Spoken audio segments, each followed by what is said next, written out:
The sole hero poised to rescue the world makes a bold decision to ally with the demon army after a sudden transfer. All because of a single blunder by the goddess.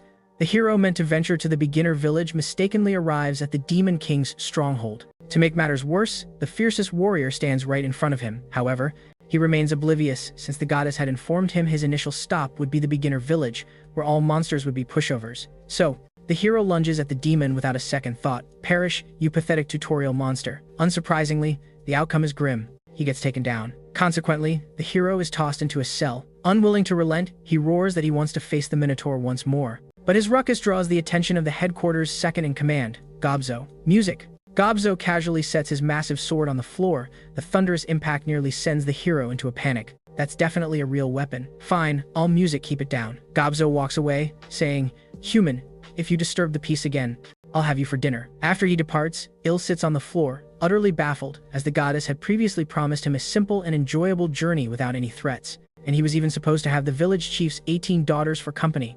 Music, little did he know, the goddess was just spinning tales to meet her performance targets by sending heroes to another world.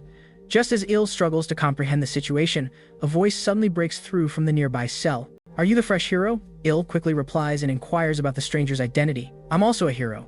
We're currently trapped in the Demon King's castle slave dungeon." Il is taken aback, but what he hears next is even more mind-blowing. The hero in the adjacent cell grins maliciously, then bellows, "You guys calling yourselves heroes?